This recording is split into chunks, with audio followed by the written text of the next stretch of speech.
after you pulled the trigger, after you kind of made that decision, when did you go to basic, and how old were you when you went, and how was it for you? I was 20 years old. I went in the summer of 2021. Oh yeah, in 9 days I will have been in the military for 3 years. So cool. Congrats. Yeah, weird to, weird to think about, but yeah, I realized that as we were driving up here. Anyways, uh, summer of 2021, peak pandemic. Peak COVID era. Yeah, so that was it.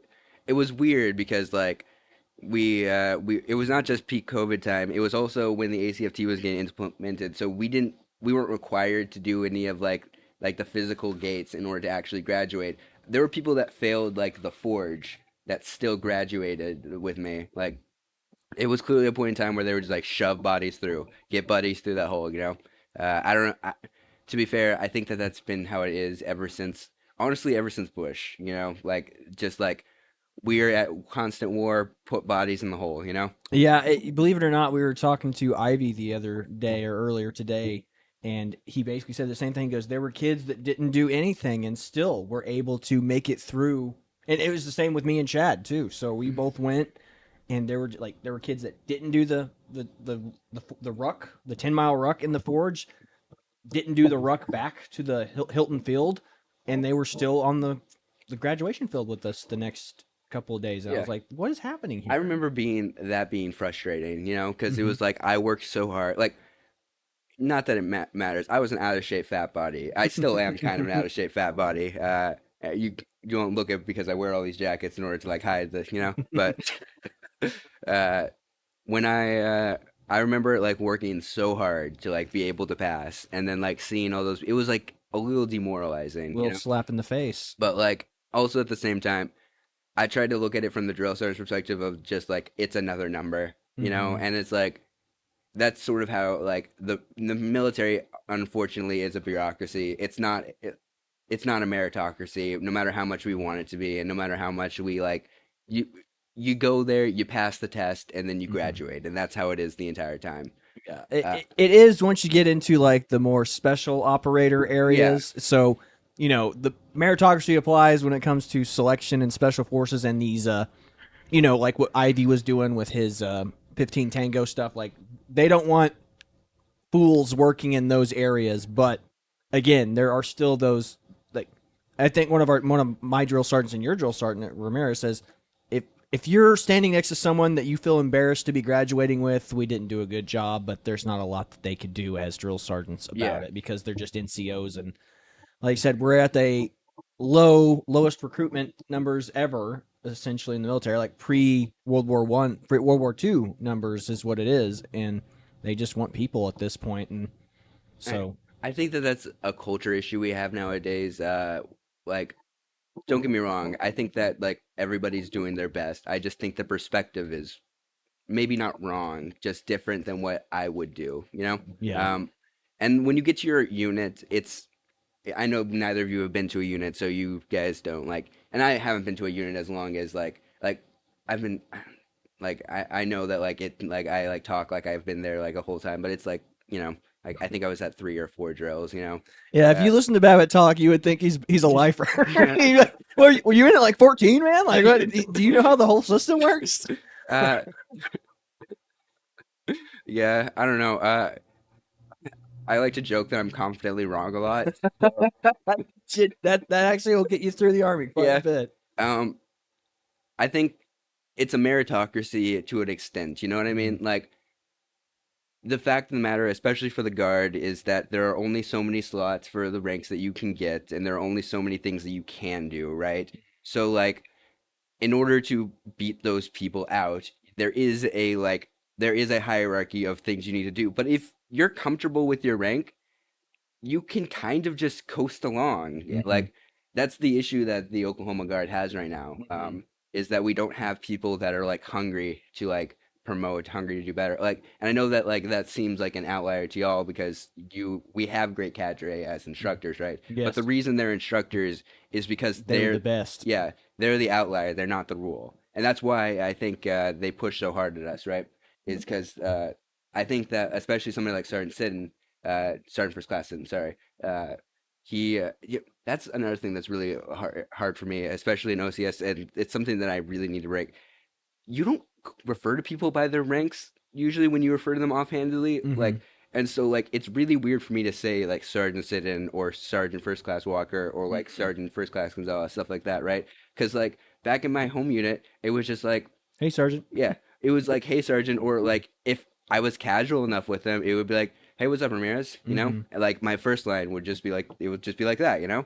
Yep. Uh, but like I guess that's like something that I really need to like get past, especially in OCS, you know. That's why I'm excited to get out of the training environment because, like, Chad and I have never been out of the Mm, training environment, so we've only ever called people drill sergeant, sir, or sergeant, or yeah, whatnot. So you're gonna it'll be be in for a interesting to culture see. shock. You're gonna be in for a pretty big culture shock. Um, So, yeah, go ahead, take a drink. And I was going to yeah. ask you a question. So, obviously, you'd gone to basic in 2021, Mm. peak pandemic era time. My question to you is, do you have any memorable stories about basic training? Like, what's the funniest story, or what's the most memorable? It doesn't have to be a good one. It could just be what was a memorable, or like again, a funny one would be great too. Like, what was some good stuff that happened to you at basic training, or just some memorable things that happened? I just remember being tired of 18-year-olds. There was like a certain Says the 20-year-old. listen, you 17-year-olds and 18-year-olds are a lot like I'd been working since I was 16, you know, so like I had been like I didn't even think about like high school when I was in high school, you know what I mean? It was just sort of like a thing I had to go to, you know. Yeah. So I will say this about Babbitt, folks. Like, Babbitt is the youngest person in our group, but he doesn't feel like the youngest person in our group, which is really odd. But Yeah, like I said, it's the truth. it's So I don't know. I I just remember like going in there and like there was a lot of testosterone and a lot of anger and like a lot of people who clearly like had like grown up in environments that they were just like tired and angry at the world and like you know what I mean? I Like know exactly what you yeah, mean, man. I because mean, like you guys were what like how old were you when you guys went through basic? I was 33. Chad was 32. Yeah, I turned 33 at uh, basic training. So, yeah, that was. yeah. Uh, I remember hanging out with majority people that were older than me. Um, I remember the day before we left, this guy comes in and he like we're I'm doing my laundry right because we're about to go to AI. I'm about to go off to another part of South Carolina for AIT. Stuck in it out in Fort Jackson for AIT. Yeah. Oh yeah, I'm a 42 Alpha. I don't know if I mentioned that, which I don't know if that's like something that I should acknowledge, but yeah. Uh, I I went from I think it was 269 to 369, Bravo Company 369. Um, Why don't you tell us what a 42 alpha is for those okay. layman's? Like, what exactly is a 42 alpha? What does that mean to the layman? A 42 Alpha is somebody that works in S1, which is going to be your personnel section, right? S1 is going to be staff in the military, right? So a 42 Alpha, they are basically your subject matter expert on paperwork. Uh, Hold on, you mean tell me you're a paper filer? More or You less. get out of this office right now. You get out of there. We don't even want to talk to you now. Hey, I'm the reason you guys get paid.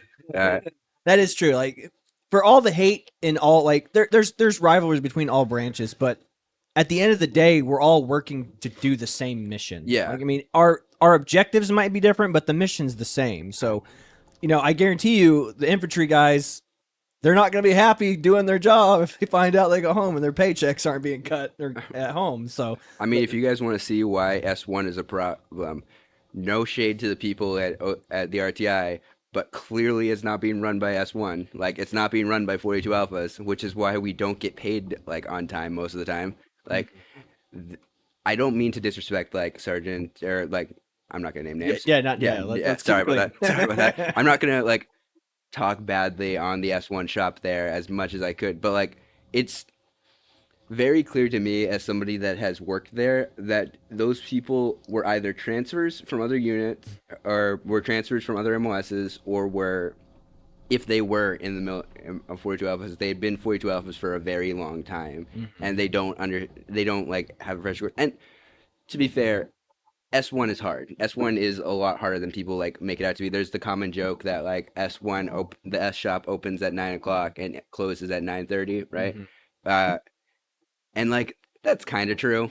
I'm not gonna lie to you. We don't do as much work as we should, but like a good S shop should be open till 1700. It should be open like past. Honestly, most S shops that I've worked in have been open past the point where they need to be. You know, Okay.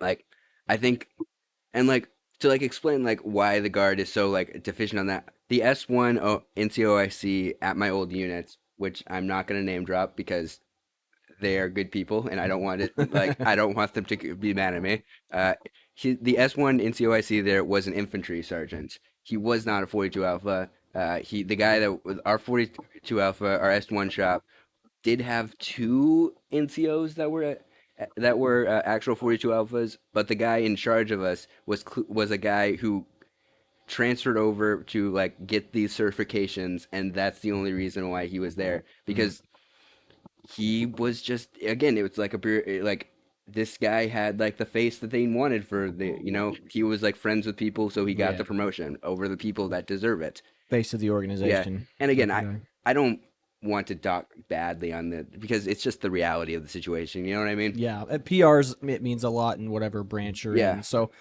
any really good basic training stories or Yeah, this okay, so when I was the day before I was leaving for AIT, this guy I was doing my laundry, and this guy comes up to my like clothes like in the washer, and he like tries to open my thing, and I was like, "Hey man, my stuff's still washing," and he gets in my face like closer to me than where the mic is. This like 18-year-old who is like just starts screaming about me about how I need to do something, right? And like what makes it funny is the guy was 5'4". The guy was little man yeah, syndrome? and he was just like screaming like a literal chihuahua, and I was like, man, you're really lucky that like I'm leaving tomorrow because like I would have just like beaten his ass if I could because like after 2 months of dealing with your nonsense, you're going to do this to me. You're just gonna like try and cause a fight the day before I never have to see you again. I That's kind of the way it goes. Like Yeah. Chad, that's your bay fell apart the last couple of days you were there. So that's kind of par for the course. Like Throwing chairs, getting arrested, you know. yeah, that's why I told my buddy he was an Air Force guy and he was there and I was like, why are you here? And he was like, I want to pilot Apaches. I was like, you loser. So he's an 09 Sierra like I was, and I just looked at him and I said, you watch the last 3 days here. We're gonna see crap tons of fights breaking out and all kinds of stuff. And then like so literally that's what was happening. People were screaming and yelling at each other. And then he just looked at me and goes, and it, like as these fights are breaking out in the bay, he just points over at me and goes, "You were right, you were right." And I was like, "Yeah, my brother told me this is what was going to happen." I was like, Yeah. "It makes sense because it all comes to a head right there at the end of basic training because you've been having to put up with each other for so long, and all of a sudden you're like, I'm not going to see this person again, so I'm just going to treat him as crappily as I want." Yeah, and it's like I don't get it. I was always a very like civil, like polite person, which is probably why people were like, "Man, screw that guy. That guy is," you know what I mean? You just look like you have a very pick-onable face. I've been told that a lot. I've been told that like, especially with the way I talk, it's very monotone. People seem to think that I'm always being a dick all the time. You do have kind of the voice and face that comes off like you just have a condescending. I don't know what it is about your face. Like if you don't change it, I'm going to change it for you. I used to joke that like I was like a real world Chandler Bing. You know what I mean?